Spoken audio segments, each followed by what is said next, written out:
വേറെ കൊള്ളായിരുന്നു, കയറിയപ്പോൾ കുറച്ച് ബോറടി ഉള്ളായിരുന്നു. ഇപ്പോൾ നല്ല കാര്യം നമ്മൾ കാണാത്ത ഒരുപാട് ടൈപ്പ് സാധനങ്ങളൊക്കെ ഉള്ളതുകൊണ്ടേ അത് നമുക്ക് നല്ലൊരു സംഭവമാണ്. ഇതിനെപ്പറ്റി നമ്മളങ്ങനെ അറിയുന്നില്ലല്ലോ. അപ്പോൾ നേരിട്ട് കാണുമ്പോൾ ആ ഒരു ഫീലിങ്സ് വരും. ഫീലിങ്സ് മീൻസ് അത്ഭുതമൊക്കെ തോന്നും. ഇത് ഷോപ്പിംഗ് ഏരിയ തോന്നുന്നു കേട്ടോ ഇവിടുത്തെ. എനിക്ക് ആക്ച്വലി ഇവിടെ വന്നിട്ട് കുറേ സാധനം വാങ്ങണം എന്നൊക്കെ കണ്ടിട്ട് തോന്നി. പക്ഷേ ഉണ്ടല്ലോ ഭയങ്കര വിലയാണ്. ഈ കണ്ടോ, ഇതൊരു നോർമൽ ഒരു ബാമ്പു കപ്പ് കിഡ്സിനുള്ള പക്ഷെ നല്ല ക്യൂട്ട് സാധനമാണ്. 28 റിംഗറ്റ്. അപ്പം എത്രയാ, 28 600 രൂപ സംതിങ് തരും ഈ ഒരെണ്ണത്തിന്. അപ്പം നമുക്ക് പ്രശ്നമല്ലേ അത്രയും വിലയൊക്കെ കൊടുത്ത് വാങ്ങിക്കുന്നത്. അത് ഓർക്കുമ്പോൾ പിന്നെ വാങ്ങിക്കില്ല. പിന്നെ ഇവിടെ കുറേ ക്ലോക്കുണ്ട്. ഈ ക്ലോക്കിനൊക്കെ 800 രൂപയൊക്കെ വരും. ചെറിയ സാധനങ്ങളൊക്കെ എല്ലാം അത്യാവശ്യം കൂടുതലാണ് കേട്ടോ. പക്ഷെ അങ്ങനെയൊക്കെ കാര്യം നടക്കില്ല. എല്ലാം വാങ്ങിക്കാൻ പറ്റില്ല, എന്തെങ്കിലുമൊക്കെ വാങ്ങിക്കണം. നോക്കട്ടെ എങ്ങനെയാണെന്നൊക്കെ ഞാൻ കാണിച്ചു തരാം. ഈ തൊപ്പി കണ്ട, ഈ തൊപ്പി ഇത് നോർമൽ ഇങ്ങനെ വെക്കുന്ന ക്യാപ്പാണ് ഈ തൊപ്പി. അപ്പം ഈ സാധനം ഞങ്ങൾ പണ്ട് ഇവിടെ പോയപ്പം എവിടെയായിരുന്നു, ഉടുപ്പി മൂകാംബിക ട്രിപ്പ് പോയപ്പോൾ ഉടുപ്പി പോയപ്പോൾ ഞാൻ വാങ്ങിയിരുന്നു. ഇതിന് വില 100 രൂപയായിരുന്നേ ഈ സാധനത്തിന്. കാര്യം ഞാൻ നമ്മുടെ വീഡിയോ കണ്ടു കഴിഞ്ഞാൽ അതിൻ്റെ അകത്ത് കിടപ്പുണ്ട്. ഇവിടുത്തെ വില എത്രയാണെന്നറിയോ? 800 രൂപ. വ്യത്യാസം നോക്കി, 100 രൂപയുടെ വെറും 100 രൂപയുടെ സാധനമായിരുന്നേ. അതേ ക്വാളിറ്റി സാധനം, അത് സെയിം സാധനം 800 രൂപ. അതാണ് ഇവിടുത്തെ വിലയുടെ വ്യത്യാസം എന്ന് പറഞ്ഞാൽ. ചെറിയ പാവയൊക്കെയാണ്, നല്ല രസമാണ് എടുക്കാൻ. പക്ഷെ അതിനൊക്കെ 1000 രൂപ 1500 രൂപയ്ക്ക്. നമ്മളിവിടെ 1500 രൂപയ്ക്കൊക്കെ വലുത് കിട്ടും, നമുക്ക് വലിയ സാധനം കിട്ടും. ഇത് കുഞ്ഞത്. ഇതാണ് ഇവിടുത്തെ പ്രശ്നം. അതാ റേറ്റ് ഭയങ്കര കൂടുതലാണ്. കാണിച്ചെടുത്തടാ കണ്ടോ, അവന് ഇപ്പൊ റിസ്ക് സോൾവ് ചെയ്താണേ. കണ്ടോ പക്ക. ഒരു സൈഡ് നോക്കിയാ പക്ക, ബാക്കി നോക്ക്.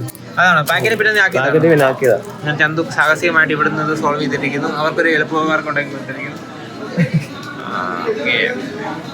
ഇതെല്ലാം സോനീസ് ആണേ. ഇതിനെല്ലാം നല്ല വില കാണാൻ നോക്കട്ടെ. ഇതൊക്കെ ഫ്രിഡ്ജ് മാഗ്നറ്റ്സ് ഇല്ല. അതാണ് 15 റിംഗറ്റ്. 15 റിംഗറ്റ് എന്ന് പറയുമ്പോഴത്തേനും 150 രൂപ, അറൗണ്ട് 150 രൂപ. ഇതും അതുപോലത്തെ കുറേ സാധനമുണ്ട്. ഇതിന് വിലയാണല്ലോ വിഷയം എല്ലാത്തിനും. പക്ഷെ എന്തെങ്കിലും സോനികൾ വാങ്ങുകയും ചെയ്യണം. എന്തെങ്കിലും വാങ്ങാം. നമുക്കവിടെ കട വേറെ ഉണ്ട്. നമുക്ക് എല്ലാം വിലയൊക്കെ നോക്കി നമ്മൾ കമ്പയർ ചെയ്യുമായിരുന്നു. ശരിക്കും പറഞ്ഞാൽ വാങ്ങാനാണെങ്കിൽ ഒരുപാട് സാധനമുണ്ട്. എടാ അതിൻ്റെ ബ്ലൂ കളർ ഉണ്ട്, വേണോ? ഇതുണ്ടോ ഇരിക്കുന്നത്? അവനൊരു ക്ലോക്ക് വാങ്ങി. ആ ക്ലോക്കിന് എത്ര രൂപ? 1500 രൂപയോ? 1500 രൂപയുടെ ക്ലോക്ക്. ചെറിയ ടൈം പീസ് അകത്ത്, പുറത്ത് നല്ല അത്യാവശ്യം ഭംഗിയുണ്ട് കാണാൻ. ഒരു കടലിലെ മറ്റേ എന്താടാ സാധനത്തിൻ്റെ പേര്, നമ്മൾ മുങ്ങിച്ചാവാതിരിക്കുന്ന സാധനമില്ലേ, ട്യൂബ്. ട്യൂബിൻ്റെ ഒരു പാറ്റേണുള്ള സാധനം. ഇപ്പോൾ നമ്മൾ പറഞ്ഞുകൊണ്ടിരുന്നത് ഇവിടെ ഒരുപാട് സാധനങ്ങളുണ്ട്. പക്ഷേ ഭയങ്കര റേറ്റാണ്. അതുകൊണ്ട് നമുക്ക് ടൂറിസ്റ്റ് കൺട്രി ആണെങ്കിലും ഇതുപോലൊക്കെ ഉണ്ടോ എനിക്ക് അറിഞ്ഞുകൂടാ. എല്ലായിടത്തും ഇങ്ങനെയാണോ? അറിയാവുന്നവർ കമൻറ്റ് ചെയ്യുക. നമ്മൾ ഈ പിള്ളേരെ കൊണ്ടൊക്കെ വരുവാനുണ്ടല്ലോ, നമ്മുടെ കയറേണ്ട കാര്യങ്ങളെല്ലാം കയറും. കാര്യം വലിയ ബഡ്ജറ്റ് ഫ്രണ്ട്ലി ട്രിപ്പൊക്കെ ആണെങ്കിൽ. കാര്യം എല്ലാത്തിനും ഭയങ്കര ചെറിയ സാധനങ്ങൾ പിള്ളേർ അതെല്ലാം എടുക്കും. ഇവിടെ ഞങ്ങൾക്ക് ഒരുപാടെണ്ണം കണ്ടു പിള്ളേർ വന്ന് എടുക്കുന്നത്. അങ്ങനെയാണ് സംഭവം. നമ്മളിനി ഡ്രൈവറെ നോക്കട്ടെ പോയി എവിടെയാണ്. ഇവിടുന്ന് പുറത്തിറങ്ങാൻ ഇവിടുത്തെ പരിപാടി കഴിഞ്ഞു കേട്ടോ. ഇതിനോട് പ്രത്യേകിച്ച് ഇവിടെ മോളാണ്. ഇവിടെ ഭയങ്കര വഴി തെറ്റാൻ ചാൻസ് ഉണ്ടെന്ന്, വലിയ ബിൽഡിംഗ് ആയതുകൊണ്ട്. അപ്പം നമ്മളെന്തായാലും പോയി നോക്കട്ടെ. നമ്മൾ വണ്ടി നോക്കി എല്ലാവരും കൂടെ ഇവിടെ ഇരിക്കുമായിരുന്നു. വണ്ടി വന്ന് ബാ അതല്ലേ വണ്ടി 4505 അല്ലേ? അത് തന്നെ. നമ്മൾ ഇരിക്കുമായിരുന്നു. വണ്ടി വന്ന് കുറച്ച് നേരം വെയിറ്റ് ചെയ്തു. എന്നാലും വണ്ടി വന്നു. ഇനി റൂമിൽ ചെന്നിട്ട് കാണാം. നമ്മൾ കുറച്ച് റൂമിലൊക്കെ റെസ്റ്റൊക്കെ എടുത്തിട്ട് പിന്നെ ചുമ്മാ ഇറങ്ങിയതാണ്. ചുമ്മാ റോഡിൽ കൂടെ ഒക്കെ നടക്കാൻ. ഇത് എവിടെയോ ആണ്. ഇത് ഇവിടുത്തെ ഒരു നമ്മുടെ നാട്ടിലെ ബജിക്കട പോലത്തെ ഒരു കടയാണ്. അവിടെ ഇങ്ങനെ കുറേ സാധനം കിട്ടും. അപ്പോൾ അവരെന്തോ വാങ്ങാൻ വേണ്ടി പോയത് അവിടെ. നമ്മുടെ ഉദ്ദേശം എന്ന് പറഞ്ഞാൽ ഇത് ഫ്ലൈ ഓവർ കയറി ആ കാണുന്ന മുകളിലോട്ട് പോകാനാണ്. ക്രോസ് ചെയ്യണമെങ്കിൽ ഇങ്ങനെ പോകാനേ പറ്റത്തുള്ളൂ. അപ്പോൾ അതുകൊണ്ടാണ് നമ്മളങ്ങനെ നോക്കുന്നത്. അപ്പോൾ വന്നപ്പോഴാണ് ഈ ഒരു കട കണ്ടത്. ഇവിടെ ചെറിയൊരു ഫുഡ് സ്ട്രീറ്റ് ആട്ടോ. സ്ട്രീറ്റ് എന്ന് പറയാനില്ല, കുറച്ച് കടകളൊക്കെ ഉണ്ട്. അപ്പോൾ എന്തോ വാങ്ങിയിട്ടുണ്ട്, നമുക്ക് നോക്കാൻ സാധിക്കും. അപ്പം നമ്മൾ വാങ്ങിയ സാധനമാണിത്. ഉള്ളിവട, പരിപ്പ് വട, പിന്നെ പഴം വെച്ചൊരു സാധനം, ഇതൊക്കെ വാങ്ങി. കുഴപ്പമില്ല, എണ്ണയാണ്. എന്താ മലേഷ്യ വന്നിട്ടും ബജ്ജിക്കടയൊന്നും ബജ്ജി തിന്നു അല്ല, ബജ്ജിക്കടയിലെ മലേഷ്യൻ ബജ്ജി കുഴപ്പമില്ല. നമ്മുടെ അവിടുത്തെ കൂടെ തന്നെ ഇത് ഈ റോഡ് ക്രോസ് ചെയ്യാനുള്ള ഈ സംഭവമില്ലേ, ഇത് നമ്മുടെ അവിടെ എല്ലായിടത്തും ഒന്നുമില്ല, ചില സിറ്റീസിലൊക്കെ ഉള്ളൂ. ശരിക്കും പറഞ്ഞാൽ ഇത് വേണ്ടതാണ്. പക്ഷേ ചില സ്ഥലത്തൊക്കെ എന്ന് പറഞ്ഞാൽ ഈ സാധനം വെറുതെ തുരുമ്പെടുത്തൊക്കെ പോകും, യൂസ് ചെയ്യത്തില്ല ആരും, അതേ പ്രശ്നം. പക്ഷേ നല്ല സേഫായിട്ടുള്ള കാര്യമാണ് ഇങ്ങനെ മഴ നനയാതെ ക്രോസ് ചെയ്യാൻ പറ്റിയൊരു സംഭവമാണ്. റോഡ് ക്രോസ് ചെയ്യുമ്പോൾ ആക്സിഡൻസ് ഒന്നും ഉണ്ടാവത്തില്ല അങ്ങനെയൊക്കെയാണ്. പക്ഷേ നമ്മുടെ ആൾക്കാരങ്ങനെ യൂസ് ചെയ്യത്തില്ല, അതൊരു കാര്യം, ശീലമാവണം ഇവിടുത്തെ പോലെ.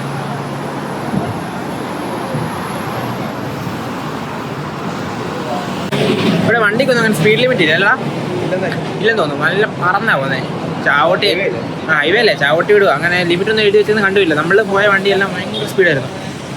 അതുകൊണ്ട് തന്നെ ഭയങ്കര പാടാണ്. അതെ, സ്പോർട്സ് കാർക്കേ കൂടുതലും വണ്ടി ക്രോസ് ചെയ്യാനൊക്കെ ഭയങ്കര ബുദ്ധിമുട്ടാണ്. ഇന്നലെ ആക്ച്വലി ഞങ്ങൾ രാത്രി വീഡിയോ എടുത്തില്ല, ഒരു ആക്സിഡൻറ്റ് ഉണ്ടായി, ഞങ്ങൾ കണ്ടു.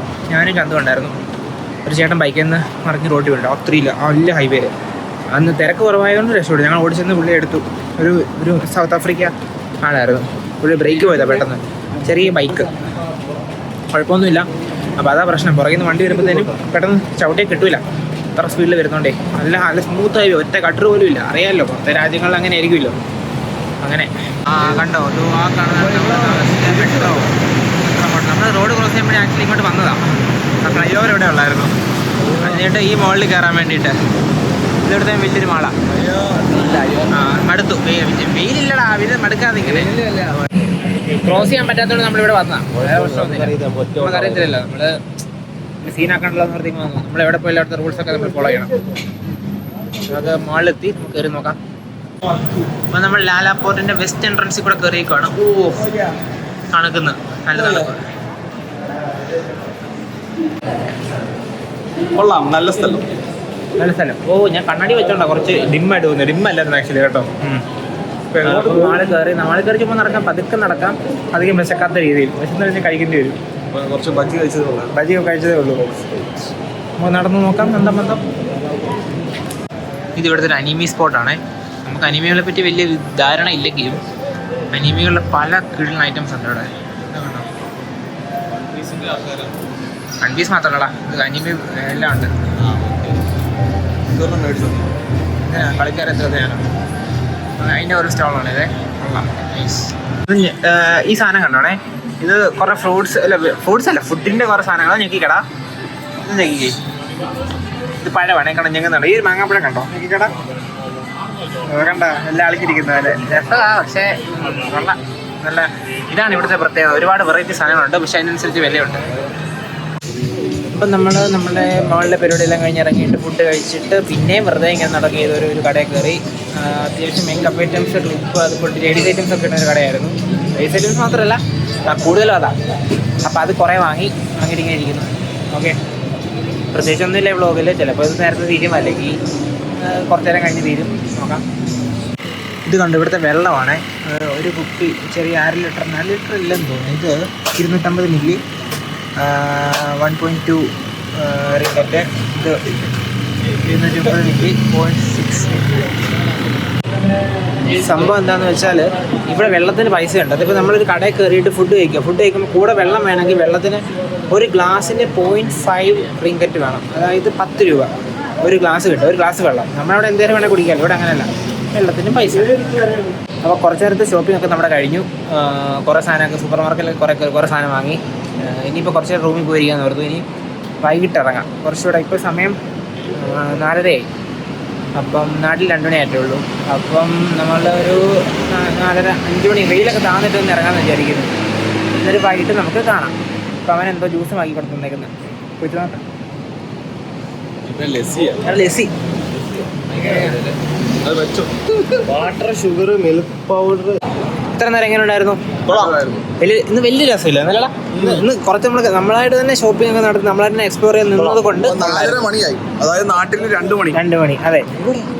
ഇപ്പോൾ ഇനി നമുക്ക് ഇതിലൊക്കെ നമുക്ക് സ്വന്തമായിട്ട് എൻജോയ് ചെയ്ത് നടന്നു കഴിഞ്ഞാൽ നടക്കും. ഈ പാക്കേജൊക്കെ നോക്കി നിന്ന് കഴിഞ്ഞാൽ വലിയ കാര്യമില്ല. അതായത് അവർ മെയിൻ സ്ഥലങ്ങളൊക്കെ കൊണ്ടുപോകും, ബാക്കി നമ്മൾ തന്നെ കണ്ടുപിടിക്കണം, ലോക്കലി എക്സ്പ്ലോർ ചെയ്യണം. ഇപ്പം നമ്മൾ കോലാലംപൂരിനകത്ത് ഇപ്പം നമ്മൾ ബുക്കിറ്റിലാണ് താമസിക്കുന്നത്. അത് നമ്മൾ ഓൾമോസ്റ്റ് കാണാതെ പഠിച്ച്.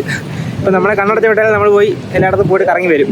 ആ ഒരു വണ്ടി ആ ഒരു റേഞ്ചായി. ഇവിടെ ഒരു ബിൽഡിംഗ് ആണ്. ഇത് സാധനം നോക്കി, ഈ ഒരു മിനാറ ഹാലോ എന്ന് എത്തിയിട്ടില്ലേ? അയ്യോ, ഇവിടെ താഴെ വൈകുന്നേരം വൈകുന്നേരം ഒരുപാട് ലക്ഷറി വണ്ടികൾ വരും കേട്ടോ. എന്ത് അടിപൊളിയാണെന്നറിയോ, കുറേ വണ്ടികൾ, എന്തുവാ റോൾസ് റോയ്സ്, മറ്റേ ലോട്ടസ്, അങ്ങനെ കുറേ സാധനം വരും. ഞങ്ങൾ ഇന്നലെ പോയിട്ട് കണ്ടായിരുന്നു. നല്ലൊരു ആക്റ്റീവയാണ്. നമ്മൾ അവിടെ കൂടെ പോയി നോക്കാം. നമ്മൾ ആക്ച്വലി താമസിക്കുന്നില്ല, ഇവിടുത്തെ ഒരു മെയിൻ ഹാപ്പനിങ് പ്ലേസിലാണ് താമസിക്കുന്നത്. അതുകൊണ്ട് തന്നെ നമുക്ക് എല്ലാ ആക്സസും ഉണ്ട് ഇവിടെ. അതായത് എല്ലാ കാര്യങ്ങളും എക്സ്പ്ലോർ ചെയ്യാൻ പറ്റും. അവിടെ മെയിൻ സിറ്റി ആയതുകൊണ്ട്. അപ്പോൾ നമുക്ക് ദൂരെ ഒന്നുമാണെങ്കിൽ നമുക്ക് ടാക്സി വിളിച്ച് വരേണ്ടി വരും. ആ ബുദ്ധിമുട്ടില്ല, ആ പൈസ ചിലവൊന്നുമില്ല. പിന്നെ പറയാനുള്ളതെന്ന് പറഞ്ഞാൽ, ഇപ്പോൾ നിങ്ങളിപ്പോൾ ഇങ്ങനെ വരാൻ ഉദ്ദേശിക്കുന്നൊക്കെ ഉണ്ട്, നിങ്ങളിങ്ങനെ സിറ്റി സെൻറ്ററിൽ വല്ലതും ഒന്ന് റൂം എടുക്കുന്നതായിരിക്കും നല്ലത്. അങ്ങനത്തെ പാക്കേജ് നമുക്ക് എടുക്കാനായിരിക്കും നല്ലത്. നമ്മുടെ ഈ പാക്കേജിൽ നമുക്ക് അഫോർഡബിൾ റേറ്റിന് കിട്ടി. വേറെ പല നോക്കിയിട്ടും ഈ സെയിം ഹോട്ടലിൽ കൂടിയ റേറ്റ് ആയിരുന്നു. അപ്പോൾ നമുക്കിത് അഫോർഡബിൾ കിട്ടേണ്ടത് എടുത്തു. അതുകൊണ്ട് തന്നെ നമുക്ക് ഒരിട്ട ടാക്സി പോലും വിളിക്കേണ്ടി വന്നിട്ടില്ല. എല്ലാം നടന്ന് പോയി. ഇപ്പോൾ നമ്മുടെ കിൻഡവറൊക്കെ ആണെങ്കിലും 2 കിലോമീറ്ററേ ഉള്ളൂ. അപ്പോൾ നമുക്ക് നടന്ന് പതുക്കെ രാത്രി പോയാൽ മതി. കാര്യം പെട്ടെന്ന് ചെല്ലും. നമുക്ക് ഈ ഓരോന്ന് കണ്ട് പോകുന്നത് പെട്ടെന്ന് ചെല്ലും. അപ്പം അങ്ങനെ എടുക്കുകയാണെങ്കിൽ നമുക്ക് രാത്രിയിലൊക്കെ പോയി കാണാൻ പറ്റും. അവർ ഇതിനകത്തൊരു ഷോപ്പിലേക്ക് കയറിയതാണ്. ഇത് ആക്ച്വലി ഒരു അപ്പാർട്ട്മെൻറ്റാണ്. ഇതിൻ്റെ മേളിൽ ഞാൻ മുമ്പേ കാണിച്ചില്ലേ, ആ മേലും ഫുള്ള് താമസക്കാരാണ്. അപ്പം അതിൻ്റെ 1-2 കുറച്ച് ഷോപ്സൊക്കെ ഉള്ളതാണ്. ഇത് വേറെ ഒന്നുമില്ല. ഈ പുറത്താണ് ഈ ഫുഡ് സ്ട്രീറ്റ് ഞാൻ പറഞ്ഞത്. പുറത്ത് ഈ ഒരു വണ്ടി പാർക്ക് ചെയ്തിട്ടില്ല. ഇതൊക്കെ അവിടെ വരുന്നവരുടെ, ഇവിടുത്തെ താമസിക്കുന്നവരൊക്കെ വണ്ടികളാണ്. അപ്പം ഈ ഒരു ഏരിയയിൽ കണ്ടോ ആൾക്കാരിക്കുന്നുണ്ടോ, അത് ഫുഡ് സ്ട്രീറ്റാണ്. അപ്പം വൈകുന്നേരം ഭയങ്കര ആക്റ്റീവാണ്. അപ്പോൾ അവിടെ ഒരുപാട് ആൾക്കാർ വരും. ഇവിടെ ഫുള്ള് വണ്ടികളായിരിക്കും. നമ്മൾ താമസിക്കുന്നത് ഈ ബിൽഡിങ്ങിന് തൊട്ടപ്പുറത്തെ ഒരു ബിൽഡിങ്ങാണ്. അതായത് മെയിൻ റോഡ് ജംഗ്ഷനിൽ തന്നെയാണ് നമ്മുടെ റൂം. ഞാൻ മുമ്പേ കാണിച്ചില്ലേ, അത് ജംഗ്ഷനിൽ തന്നെയാണ്. ഞാൻ മുമ്പേ കാണിച്ചില്ലേ, നമ്മൾ മുമ്പേ പുറത്തിറങ്ങിയപ്പോൾ അതിൻ്റെ തൊട്ട് ബാക്കിലായിട്ട് വരും ഇതെന്ന് പറഞ്ഞാൽ. അപ്പം അങ്ങനെ റൂം എടുക്കാനൊക്കെ നോക്കുന്നവരാണെങ്കിൽ, നല്ല പാക്കേജിലാണെങ്കിൽ ഇങ്ങനെ എടുക്കാൻ നോക്കുക. അതായിരിക്കും നല്ലത്.